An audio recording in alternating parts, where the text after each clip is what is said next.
నమస్కారం ETV news కి స్వాగతం ఈనాటి ముఖ్యాంశాలు అభివృద్ధి ఉద్యోగ కల్పన కోసమే కంచెగచ్చిబౌలి భూముల వినియోగం హెచ్సియు పరిధిలో అంగుళం కూడా తీసుకోలేదన్న మంత్రులు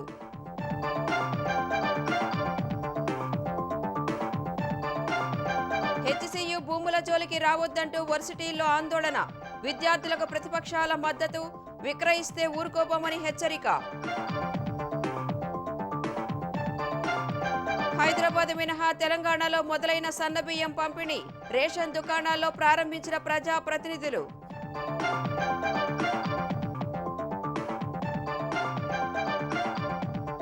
P4 విధానంపై విమర్శలను కొట్టిపారేసిన చంద్రబాబు అనవసరంగా విషం కక్కొద్దని విపక్షానికి హితవు ఏప్రిల్ నెల పింఛన్ల పంపిణీ మే నెల నుంచి ఏపీలో ఏటీఎం సైజ్ రేషన్ కార్డుల జారీ క్యూఆర్ కోడ్ భద్రతా ఫీచర్లతో పంపిణీ ఈకేవైసీ పూర్తి కాగానే ఇస్తామన్న నాదెండ్ల రఘురామ కేసులో విచారణకు ప్రభావతి హాజరు కావాలన్న సుప్రీంకోర్టు లేదంటే మధ్యంతర ఉపశమనం రద్దు చేస్తామని హెచ్చరిక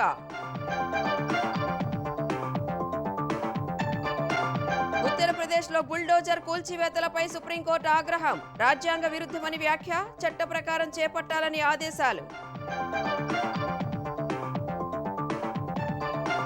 భారత్ సహా పలు దేశాలపై రేపటి నుంచే అమెరికా ప్రతీకార సుంకాలు స్టాక్ మార్కెట్లలో అమ్మకాల ఒత్తిడి 1390 పాయింట్లు తగ్గిన సెన్సెక్స్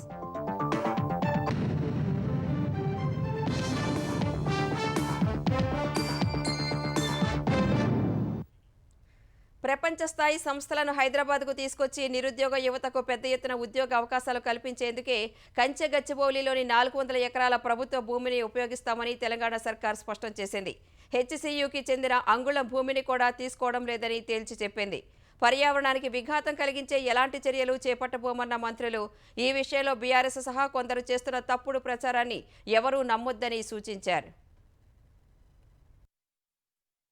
రంగారెడ్డి జిల్లా కచ్చగచ్చిబౌలిలోని హైదరాబాద్ కేంద్రీయ విశ్వవిద్యాలయం పరిధిలో ఉన్న 400 ఎకరాలకు సంబంధించి ఇటీవల చోటు చేసుకున్న వివాదంపై ముఖ్యమంత్రి రేవంత్ రెడ్డి సమీక్షించారు అందుబాటులో ఉన్న మంత్రులతో సమావేశమైన ఆయన భూమిపై పూర్తి వివరాలను తెలుసుకోవడం సహా జరుగుతున్న ప్రచారంపై ఆరా తీశారు అనంతరం మీడియాతో మాట్లాడిన మంత్రులు భట్టి విక్రమార్క శ్రీధర్ బాబు పొంగులేటి శ్రీనివాసరెడ్డి హెచ్సియు భూములపై జరుగుతున్న ప్రచారాన్ని ఖండించారు ప్రభుత్వ చట్టబద్ధ పనులకు కొన్ని రాజకీయ పార్టీల ప్రోద్బలంతో అడ్డు తగులుతున్నారని మండిపడ్డారు 2004 నుంచి చోటు చేసుకున్న పరిణామాలను వివరించిన ఉప ముఖ్యమంత్రి భట్టి 400 ఎకరాల భూమిని న్యాయ పోరాటం చేసి కాపాడినట్లు పేర్కొన్నారు తెలుగుదేశం ప్రభుత్వం ఈ భూమిని 400 ఎకరాలని యూనివర్సిటీ నుంచి తీసుకొని ఐఎంజీ భారత స్పోర్ట్స్ ఏదో తీసుకొని వస్తుందని పేట్రా బిల్లీరావు లాంటి వాళ్ళని ఇచ్చేశారు ఆ 400 ఎకరాలకి ఎక్స్చేంజ్ గా 397 ఎకరాలు అదే యూనివర్సిటీకి ఆనుకొని గోపన్పల్లి అటుపక్కన ఇవ్వటం జరిగింది దానికి సంబంధించిన పంచనామా పేపర్లు కూడా రాష్ట్ర ప్రభుత్వ రికార్డ్స్ లోనే ఉంది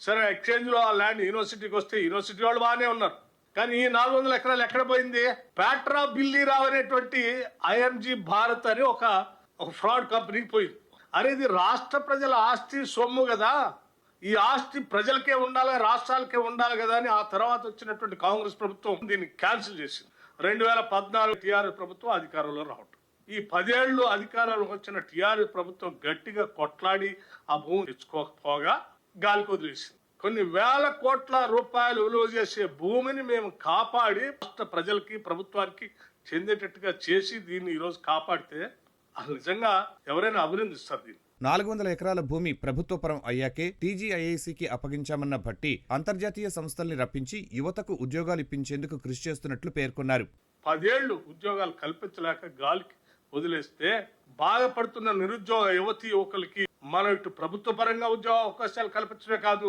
ప్రైవేట్ పరంగా కూడా కొన్ని ఇంటర్నేషనల్ స్టాండర్డ్ లో ఉన్నటువంటి వ్యవస్థలు తీసుకుని వాళ్ళందరికీ ఉద్యోగ అవకాశాలు వచ్చేటట్టుగా ఒక పక్కన ఆస్తిని సృష్టిస్తూనే ఇంకో పక్కన లక్షలాది మంది నిరుద్యోగ యువతి యువకులకి ఉద్యోగ అవకాశాలు కల్పించాలని మేము తాపత్రయపడి పనిచేస్తా ఉన్నాం ఇవన్నీ చెప్తే జనం వాళ్ళని తిడతారు కాబట్టి కొద్ది మంది కుట్రదారులు ఇవాళ పెద్ద ఎత్తున యూనివర్సిటీ భూములన్నింటిలో యూనివర్సిటీ భూములు ఇది వాస్తవాలు చెప్పాలి ఇది యూనివర్సిటీ భూములు కాదు ఇది యూనివర్సిటీకి సంబంధించి ఇంచి భూమిని కూడా మేము ముట్టుకోము ఆ యూనివర్సిటీ అలాగే అక్కడ చదువుకున్నట్టు విద్యార్థులుగా చెప్తున్నాం మాకు కూడా ఎమోషనల్ బాండేజ్ ఉంది ఆ యూనివర్సిటీతో ఉద్యోగ అవకాశాలు దొరకాలని మేము బలంగా కోరుకుంటున్నాం. ఇక్కడ ఉద్యోగ అవకాశాలు రావాలి, నగరం పెరగాలి, సంపద సృష్టించబడాలి. అలా సంపద సృష్టించబడితేనే ఈ రాష్ట్రంలో ఉన్నటువంటి నిరుపేద ప్రజలందరికీ కూడా సంక్షేమ కార్యక్రమాలకు కూడా మేము నిధులు వెచ్చించగలగాలి. ఓ నిర్మాణ సంస్థతో బీఆర్ఎస్ నేతలకు ఫెవికాల్ బంధం ఉందన్న మంత్రులు ఆ సంస్థకు ఈ భూముల్లో హైరైజ్ బిల్డింగ్లకు అనుమతి ఇచ్చారని తెలిపారు. అప్పుడు పర్యావరణం గుర్తుకు రాలేదా అని మంత్రి పొంగులేటి ప్రశ్నించారు. 400 ఎకరాల పరిధిలో పర్యావరణానికి ఎలాంటి హాని జరగనివ్వబోమన్న మంత్రులు జీవ వైవిధ్య పార్కులను పరిరక్షిస్తామని హామీ ఇచ్చారు. అంతకుముందు భూములను పరిరక్షించాలంటూ తెలంగాణ వ్యాప్తంగా పలు వర్సిటీల్లో విద్యార్థులు రోడ్డెక్కారు. భూముల జోలికి ప్రభుత్వం రావద్దంటూ హెచ్సీయూ గేటు వద్ద ధర్నాకు దిగారు. అరెస్టు చేసిన విద్యార్థులను వెంటనే విడుదల చేయాలని నినాదాలు చేశారు. హెచ్సీయూ సందర్శనకు వెళ్లేందుకు యత్నించిన బీజేపీ నేతలను పోలీసులు అదుపులోకి తీసుకోగా భూములు అమ్మితే చూస్తూ ఊరుకోబోమని వారు స్పష్టం చేశారు. ఢిల్లీకి కప్పం కట్టేందుకు 40,000 కోట్లు విలువ చేసే భూములను వేలానికి సిద్ధం చేశారని మండిపడ్డారు. రంగారెడ్డి జిల్లా కంచగచ్చిబౌలి భూ వివాదం మరింత రాజుకుంది. 400 ఎకరాల భూమి జోలికి ప్రభుత్వం రావద్దంటూ యూనివర్సిటీ గేటు వద్ద విద్యార్థులు, పలు విద్యార్థి సంఘ నాయకులు ధర్నాకు దిగారు. వర్సిటీ లోపలికి వెళ్లేందుకు బీజేవైఎం, ఏబీవీపీ, వామపక్షాల నేతలు యత్నించగా పోలీసులు అడ్డుకున్నారు. ఆందోళనకారులను అదుపులోకి తీసుకుని ఠాణాకు తరలించారు.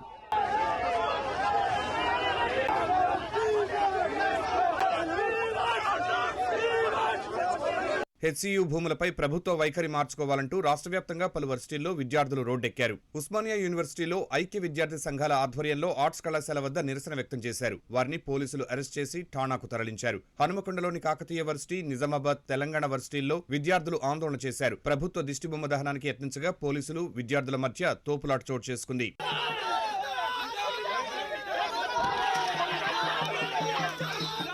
భూ వివాదం దృష్ట్యా హెచ్సీయూ సందర్శనకు బయలుదేరిన బీజేపీ నేతలను పోలీసులు అరెస్టు చేశారు. హైదరాబాద్లోని ఎమ్మెల్యే క్వార్టర్స్ వద్ద ఆ పార్టీ ఎమ్మెల్యేలు, ఎమ్మెల్సీలను అడ్డుకున్న పోలీసులు అనుమతి లేదని అదుపులోకి తీసుకున్నారు. రాష్ట్రంలో ప్రజాపాలన తీసుకొస్తామని అధికారంలోకి వచ్చిన కాంగ్రెస్ పార్టీ బీఆర్ఎస్ తోవలోనే నడుస్తోందని ఎమ్మెల్యేలు ధ్వజమెత్తారు.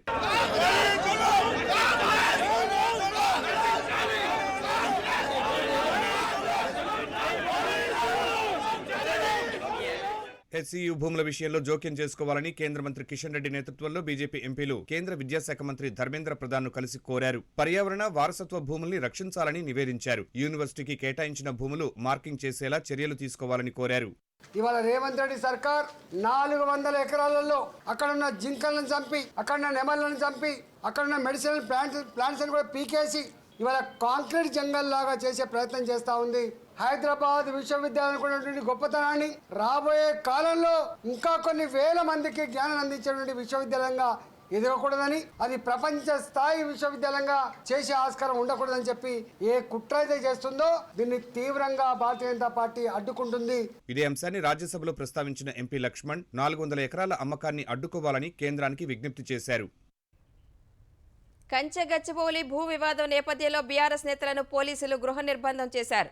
పార్టీ కార్యనిర్వాహక అధ్యక్షుడు కేటీఆర్, మాజీ మంత్రి హరీష్ రావుతో పాటు ఇతర నేతల ఇండ్ల వద్ద ముందస్తుగా పోలీసులను మోహరించారు. వారాంతంలో అర్ధరాత్రి బుల్డోజర్లు ఎందుకు పనిచేస్తున్నాయని, ఏం దాస్తున్నారని ముఖ్యమంత్రి రేవంత్ రెడ్డిని కేటీఆర్ ప్రశ్నించారు. పర్యావరణ పరిరక్షణ పేరిట మొదట ఎంతో మంది పేదల ఇళ్లు కూల్చారన్న ఆయన తర్వాత అభివృద్ధి పేరుతో గిరిజన తండాలపైకి వెళ్లారన్నారు. ఇప్పుడు జంతువుల నివాస ప్రాంతానికి వెళ్లి సామూహిక హత్యకు పాల్పడుతున్నారని ఎక్స్ వేదికగా ధ్వజమెత్తారు. హెచ్సీయూ సమీపంలోకి వెళ్లకుండా ప్రభుత్వం ఎందుకు అడ్డుకుంటోందని ప్రశ్నించారు. మరోవైపు కేబీఆర్ పార్క్ వద్ద బీఆర్ఎస్ విద్యార్థి సంఘం ఆధ్వర్యంలో వినూత్న నిరసన చేపట్టారు. అడవిని నరికితే హైదరాబాద్కు ఊపిరి ఆగుతుందని నినదించారు. బీఆర్ఎస్వీ నేతలకు మాజీ మంత్రి ఎర్రబెల్లి దయాకర్ రావు, ప్రకృతి ప్రేమికులు, మేధావులు మద్దతు తెలిపారు. కంచెగచ్చిబౌలి భూముల వ్యవహారం హైకోర్టుకు చేరింది. భూములను టీజీఐఐసీకి కేటాయిస్తూ ప్రభుత్వం జారీ చేసిన ఉత్తర్వులను రద్దు చేయాలంటూ హెచ్సీయూ విద్యార్థులు, వటా ఫౌండేషన్ వేరువేరుగా ప్రజా ప్రయోజన వ్యాజ్యాలు దాఖలు చేశాయి. ఆ పిటిషన్లపై రేపు వాదనలు వింటామని సీజే ధర్మాసనం తెలిపింది. పర్యావరణ పరిరక్షణ కోసం కృషి చేస్తున్న వటా ఫౌండేషన్ గత నెల 20న వ్యాజ్యం దాఖలు చేయగా అదే రోజు విచారణ జరిగింది. కంచెగచ్చిబౌలిలోని 400 ఎకరాల్లో ప్రకృతి పరంగా జీవ వైవిధ్య పర్యావరణం ఉందని పిటిషనర్ తరపు న్యాయవాది కోర్టుకు తెలిపారు. ఎన్నో రకాల అరుదైన పక్షులు, జింకలు, వన్యప్రాణులు, mushroom rocks, buffalo, peacock lakes ఉన్నట్లు తెలిపారు. ప్రభుత్వం ఆ భూమిని టీజీఐఐసీకి అప్పగిస్తూ గతేడాది జూన్లో జారీ చేసిన జీవోను రద్దు చేయాలని వాదించారు. వాదనలు విన్న ధర్మాసనం తదుపరి విచారణను ఈ నెల 7కి వాయిదా వేసింది. ప్రభుత్వం టీజీఐఐసీకి నోటీసులు జారీ చేసింది. 2029 నాటికి ఏపీని పేదరికం లేని రాష్ట్రంగా తీర్చిదిద్దడమే లక్ష్యంగా ముందుకు సాగుతున్నట్లు సీఎం చంద్రబాబు స్పష్టం చేశారు. మార్గదర్శి బంగారు కుటుంబాల ద్వారా తన లక్ష్యం నెరవేరుతుందని ఆశాభావం వ్యక్తం చేశారు. P4 విధానంతో పేదరికం నిర్మూలన దిశగా ప్రయత్నిస్తుంటే కొందరు రాళ్లు వేస్తున్నారని ఆక్షేపించారు. వీలైతే సాయం చేయాలని, అనవసరంగా విషం కక్కొద్దని హెచ్చరించారు. వైసీపీ హయాంలో నొక్కిన బటన్లన్నీ కూటమి ప్రభుత్వం ఇచ్చే పింఛన్లతో సమానమని అన్నారు.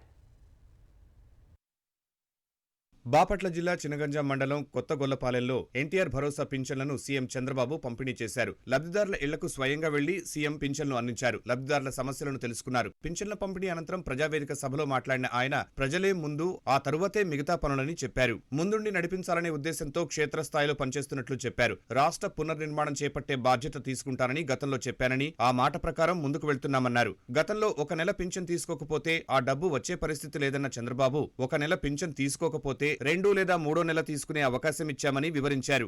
1,50,00,000 కుటుంబాలుంటే 64 లక్షల పింఛన్లు ఇస్తున్నామంటే ఆవరేజ్న 2.5 కుటుంబాలకు ఒక పింఛన్ ఇచ్చిన ఘనత తెలుగుదేశం ప్రభుత్వాన్ని చెప్పి కూడా ఎన్డీఏ ప్రభుత్వాన్ని. పేదవాళ్ళకు అండగా ఉండాలనే ఉద్దేశంతో ఈ కార్యక్రమానికి శ్రీకారం చుట్టాం. ఈ ఒక్క కార్యక్రమంలో 33,100 కోట్ల రూపాయలు ఖర్చు అవుతుంది. భారతదేశంలో ఎక్కడా లేదు. తెలంగాణలో మనకంటే ధనికమైన రాష్ట్రం 2,016 రూపాయలు ఇస్తారు నెలకు. తమిళనాడు 1000 రూపాయలే, కేరళలో 1,600, కర్ణాటక బెంగళూరు ఉంది 600, ఉత్తరప్రదేశ్ ఒరిస్సాలో 500. ఇప్పుడు నేను అడుగుతున్న సమిక్షేమం ఇవ్వలేదనే వాళ్ళకి నేను ఇచ్చేది కళ్ళుంటే చూడాలి, మనసుంటే ఆలోచించాలని అలాంటి వ్యక్తులకు విజ్ఞప్తి చేస్తున్నా. ఒకప్పుడు బటన్ నొక్కారన్నారు, మీ బటన్లన్నీ నా పింఛన్తో సమానం అని చెప్పి మరొక్కసారి మీకు అందరికీ తెలియజేస్తున్నా. పేదలకు మేలు చేయాలనే ఉద్దేశంతోనే P4 విధానం తెచ్చామన్నారు. ప్రభుత్వం నుంచి అన్ని పథకాలు, సాయం అందిస్తూనే సమాజంలో ఉన్నత స్థాయిలో ఉన్నవారి సాయం కూడా అదనంగా జోడించి పేదరికం నుంచి విముక్తి చేసేందుకు కృషి చేస్తున్నామని తెలిపారు. విపక్షాలు చేతనైతే తమ వంతు సాయం చేయాలని, అలా కాకుండా విమర్శలు చేస్తే సహించబోనని చంద్రబాబు స్పష్టం చేశారు. 2029 ఈ రాష్ట్రంలో జీరో పావర్టీ చూడాలనేది నా లక్ష్యం. ప్రతి ఒక్కరికి కనీస ఆదాయం ఉండాలి. ప్రజాహితం కోసం మానవత్వంతో పనిచేసి మీకు తగిన సహాయం చేయండి. సమాజంలో మీరు చేయకపోయినా పర్వాలేదు, చెడు చేయొద్దండి. చాలా మంది మనం నిద్ర లేసే చూస్తూ ఉంటాం, విషం గక్కుతా ఉంటారు. ఎందుకు గక్కుతారో మనకే అర్థం కాదు. మీకు చేతనైతే ఒక 100 కుటుంబాలను తీసుకొని మీరు బాగు చేయండి. వారిని బాగు చేసి నేను చేశానని నాకు చూపండి. నీకు కూడా ఒక మంచి దండ తీసుకొని అదే మరి షాలో గప్పి ప్రజల్లో సన్మానం చేస్తాను. కానీ మాటలు చెప్పి చెడగొట్టాలని ప్రయత్నం చేస్తే మాత్రం మంచిది కాదని రాజకీయ పార్టీలకు గాని వ్యక్తులకు గాని హెచ్చరిస్తున్నా. కొత్తగొల్లపాలెం గ్రామం ముందు నుంచి తమకు అండగా నిలిచిందన్న చంద్రబాబు సమస్యలు పరిష్కరించి అన్ని సౌకర్యాలు కల్పించి ఉత్తమ గ్రామంగా తీర్చిదిద్దుతామని హామీ ఇచ్చారు. గ్రామంలో P4 విధానాన్ని సీఎం ప్రారంభించారు. సుమారు 30 కుటుంబాలను పేదరికం నుంచి పైకి తీసుకొచ్చే బాధ్యతను 2 మార్గదర్శకులకు అప్పగించారు. మే నెల నుంచి ఏటీఎం కార్డు సైజులో కొత్త రేషన్ కార్డులు జారీ చేయబోతున్నామని ఏపీ పౌర సరఫరాల శాఖ మంత్రి నాదెండ్ల మనోహర్ తెలిపారు. ఏప్రిల్ 30తో ఈ కేవైసీ ప్రక్రియ పూర్తయిన వెంటనే కొత్త రేషన్ కార్డులు జారీ చేస్తామన్నారు. ప్రస్తుతం ఉన్న ఫ్యామిలీ రేషన్ కార్డునే సైజు తగ్గించి అన్ని వివరాలతో జారీ చేయనున్నట్లు వెల్లడించారు. కొత్త కార్డుల జారీ సమయంలోనే కుటుంబ సభ్యుల జోడింపు, తొలగింపు కోసం ఆప్షన్లు ఇస్తామని తెలిపారు. QR కోడ్ లాంటి భద్రతా ఫీచర్స్తో కొత్త రేషన్ కార్డులు జారీ అవుతాయన్నారు. గత ప్రభుత్వంలో వ్యక్తుల బొమ్మలు రేషన్ కార్డుపై ఉండబోవని మంత్రి స్పష్టం చేశారు. దీపం 2 పథకం కార్యక్రమం మొదటి విడత ముగిసే వరకు 99,03,000 మంది ఈ కార్యక్రమాన్ని ఉపయోగించుకున్నారు. 760 కోట్ల రూపాయలు వాళ్ళ ఖాతాలోకి ఆల్రెడీ జమ చేశాం. ఈ దీపం 2 పథకం ద్వారా దయచేసి మీరు లబ్ధిదారులుగా మరొకసారి మీరు ఉచిత గ్యాస్ జూలై వరకు 2వ విడత పొందొచ్చు. మధ్యాహ్న భోజనం పథకంలో 44,394 పాఠశాలకి, ప్రభుత్వ పాఠశాలకి జూన్ మాసం నుంచి ఫైన్ క్వాలిటీ రైస్ సప్లై చేసేటట్టు ఒక నిర్ణయం తీసుకుని ధాన్యం సేకరణ చేసి దాన్ని బియ్యంగా మార్చుకుని సిద్ధమయ్యాం. ఉత్తరప్రదేశ్లో బుల్డోజర్ కూల్చివేతలపై సుప్రీంకోర్టు తీవ్రస్థాయిలో మండిపడింది. కూల్చివేతలు రాజ్యాంగ విరుద్ధమని, అమానవీయమైనవని స్పష్టం చేసింది. అందరికీ ఇళ్లలో నివసించే హక్కు అనేది ఒకటి ఉంటుందన్న సుప్రీంకోర్టు కూల్చివేతలను చట్టప్రకారం చేపట్టాలని యూపీ ప్రభుత్వం ప్రయాగ్రాజ్ యంత్రాంగానికి హితవు పలికింది. సుప్రీంకోర్టును ఆశ్రయించిన బాధితులకు 10 లక్షల రూపాయల పరిహారం ఇవ్వాలని ఆదేశించిన ధర్మాసనం కూల్చివేతలు దిగ్భ్రాంతి కలిగించాయని వ్యాఖ్యానించింది. ముందు రోజు రాత్రి నోటీసులు ఇచ్చి తెల్లారి ఇంటిని కూల్చివేశారని ఓ న్యాయవాది ప్రొఫెసర్ సుప్రీంకోర్టును ఆశ్రయించారు. ఈ సందర్భంగా కూల్చివేత నోటీసులు అందించిన అధికారులపై ధర్మాసనం ఆగ్రహం వ్యక్తం చేసింది. కూల్చివేతలకు చట్టపరమైన ప్రక్రియను అనుసరించాలని స్పష్టం చేసింది. భారత రాజ్యాంగంలోని ఆర్టికల్ 21 ప్రకారం ఆశ్రయం పొందే హక్కు అందరికీ ఉంటుందని అధికారులు గుర్తుంచుకోవాలని హితవు పలికింది. లోక్సభ సభ్యుడిగా ఉన్నప్పుడు రఘురామకృష్ణరాజును కస్టోడియల్ టార్చర్ పెట్టిన వ్యవహారంలో పోలీసుల దర్యాప్తునకు తప్పనిసరి సహకరించాల్సిందేనని సుప్రీంకోర్టు జీజీహెచ్ సూపరింటెండెంట్ ప్రభావతిని ఆదేశించింది. కస్టోడియల్ టార్చర్లో ఎలాంటి గాయాలు లేవని అప్పట్లో నివేదిక ఇచ్చిన ప్రభావతి ఈ కేసులో ముందస్తు బెయిల్ కోసం దాఖలు చేసిన పిటిషన్పై ఇవాళ సుప్రీంకోర్టులో విచారణ జరిగింది. ఈ విచారణలో సుప్రీంకోర్టు చెప్పినా ప్రభావతి దర్యాప్తునకు సహకరించడం లేదని జస్టిస్ విక్రమ్నాథ్, జస్టిస్ కేవీ విశ్వనాథన్లతో కూడిన ధర్మాసనానికి ఏపీ సర్కార్ నివేదించింది. మరోవైపు ఒక్కసారి విచారణకు పిలిచారని 2 నెలల్లో మళ్లీ పిలవలేదని ప్రభావతి తెలిపారు. ఈ వాదనను తోసిపుచ్చిన సర్కార్ నోటీసులు పంపిన ప్రతిసారి ప్రభావతి కాకుండా ఇతరులే స్పందిస్తున్నారని సాక్ష్యాలను సమర్థించింది. ఈ వాదనలు విన్న కోర్టు ఈ నెల 7, 8 తేదీల్లో విచారణకు హాజరు కావాలని ధర్మాసనం ప్రభావతిని ఆదేశించింది. లేదంటే అరెస్టు చేయకుండా గతంలో ఇచ్చిన మధ్యంతర ఉపశమనం రద్దవుతుందని స్పష్టం చేసింది. తదుపరి విచారణ ఈ నెల 15కు వాయిదా వేసింది. అగ్నిమాపక విభాగంలో జరిగిన అవినీతి కేసులో ఆంధ్రప్రదేశ్ ప్రభుత్వం వేసిన పిటిషన్పై కౌంటర్ దాఖలు చేయాలని ఏపీ సిబిసిఐడి మాజీ చీఫ్ సంజయ్కు సుప్రీంకోర్టు నోటీసులు జారీ చేసింది. అగ్నిమాపక విభాగంలో జరిగిన అవినీతి కేసులో సంజయ్పై ఏపీ ప్రభుత్వం ఎఫ్ఐఆర్ నమోదు చేయగా తనను అరెస్టు చేయకుండా సంజయ్ హైకోర్టులో పిటిషన్ వేశారు. ఈ పిటిషన్పై విచారణ జరిపిన హైకోర్టు సంజయ్కు ముందస్తు బెయిల్ ఇచ్చింది. ఈ నిర్ణయాన్ని సవాలు చేస్తూ ఏపీ సర్కార్ దాఖలు చేసిన పిటిషన్పై జస్టిస్ అమానుతుల్లా, జస్టిస్ పీకే మిశ్రాలతో కూడిన ధర్మాసనం ఇవాళ విచారణ చేపట్టింది. ఏపీ ప్రభుత్వ పిటిషన్కు కౌంటర్ దాఖలు చేయాలని సంజయ్కు నోటీసులు జారీ చేసిన ధర్మాసనం తదుపరి విచారణ నెలాఖరుకు వాయిదా వేసింది. మాజీ మంత్రి వైసీపీ నేత కాకాణి గోవర్ధన్ రెడ్డిని అరెస్టు చేయకుండా మధ్యంతర ఉత్తర్వులు ఇవ్వలేమని ఏపీ హైకోర్టు స్పష్టం చేసింది. గనుల తవ్వకాలకు సంబంధించి అక్రమ ఆయుధాలు కలిగి ఉన్నారన్న కేసులో ముందస్తు బెయిల్ కోరుతూ కాకాణి వేసిన పిటిషన్పై హైకోర్టులో విచారణ జరిగింది. కాకాణిని అరెస్టు చేయకుండా ఆదేశాలు ఇవ్వాలని ఆయన తరపు న్యాయవాదులు కోరారు. కాకాణికి 2 సార్లు నోటీసులు ఇచ్చినా విచారణకు రాలేదని ప్రభుత్వ న్యాయవాది కోర్టుకు తెలిపారు. కాకాణిపై అట్రాసిటీ కేసు కూడా నమోదైందని వివరించారు. ఇరువైపులా వాదనలు విన్న న్యాయస్థానం కాకాణిని అరెస్టు చేయకుండా మధ్యంతర ఉత్తర్వులు ఇవ్వలేమని స్పష్టం చేసింది. అట్రాసిటీ కేసు వివరాలను పిటిషనర్కు కోర్టుకు ఎల్లుండి ఇవ్వాలని ఆదేశించింది. కేసు తదుపరి విచారణను ఎల్లుండికి వాయిదా వేసింది. తెలంగాణ వ్యాప్తంగా తెల్ల రేషన్ కార్డుదారులకు సన్నబియ్యం పంపిణీ కార్యక్రమం అట్టహాసంగా జరిగింది. ఒక్కొక్కరికి 6 కిలోల చొప్పున సన్నబియ్యం పంపిణీ చేశారు. స్థానిక సంస్థల ఎమ్మెల్సీ ఎన్నికల కోడ్ దృష్ట్యా హైదరాబాద్ మినహా మిగతా జిల్లాల్లో సన్నబియ్యం పంపిణీ చేశారు. కరీంనగర్, సిద్దిపేట జిల్లాల్లో రేషన్ కార్డుదారులకు సన్నబియ్యం పంపిణీ కార్యక్రమాన్ని మంత్రి పొన్నం ప్రభాకర్ ప్రారంభించారు. రాష్ట్ర వ్యాప్తంగా 17,263 చౌక ధరల దుకాణాల ద్వారా 2,91,000కు పైగా ఉన్న రేషన్ కార్డుదారులకు సన్నబియ్యం పంపిణీ చేస్తున్నామని మంత్రి వెల్లడించారు. బీసీల రిజర్వేషన్లు 42% పెంచాలని డిమాండ్ చేస్తూ రేపు ఢిల్లీలో బీసీ సంక్షేమ సంఘాలు చేస్తున్న మహాధర్నాలో సీఎం రేవంత్ రెడ్డి, తెలంగాణ మంత్రులు, పలువురు బీసీ ఎమ్మెల్యేలు పాల్గొనున్నారు. మహాధర్నాలో పాల్గొనేందుకు ఈ సాయంత్రం సీఎం, మంత్రులు, ఎమ్మెల్యేలు ఢిల్లీ వెళ్లారు. తెలంగాణలో బీసీల రిజర్వేషన్లు 42% పెంచాలని అసెంబ్లీ ఆమోదించిన బిల్లును పార్లమెంటులోనూ ఆమోదించాలనే డిమాండ్తో రేపు ధర్నా చేయనున్నారు. ఈ ధర్నాలో కాంగ్రెస్ అగ్రనేత రాహుల్ గాంధీ, ఏఐసీసీ అధ్యక్షుడు మల్లికార్జున ఖర్గే, ఇతర నేతలు కూడా పాల్గొంటారు. బీసీ ఎమ్మెల్యేలు, అన్ని రాజకీయ పార్టీల నాయకులు, ప్రతిపక్ష పార్టీల ఎంపీలు కూడా పాల్గొంటారని మంత్రి పొన్నం ప్రభాకర్ తెలిపారు. రేపు, ఎల్లుండి ఢిల్లీలోనే ఉండి ఇండియా కూటమి, బీజేపీ నేతలను కలిసి పార్లమెంటులో బీసీ రిజర్వేషన్ల బిల్లు ప్రవేశపెట్టాలని కోరతామని పొన్నం వివరించారు.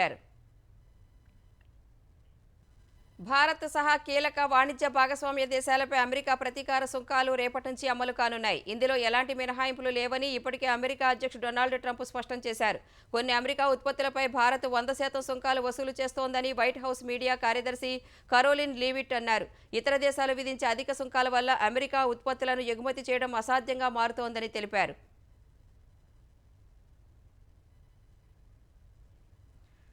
ట్రంప్ విధించనున్న ప్రతీకార టారిఫ్ భయాల మధ్య విపరీతమైన అమ్మకాల ఒత్తిడికి గురైన దేశీయ స్టాక్ మార్కెట్లు 2025-26 ఆర్థిక సంవత్సరం తొలి రోజే భారీ నష్టాలు చవిచూశాయి.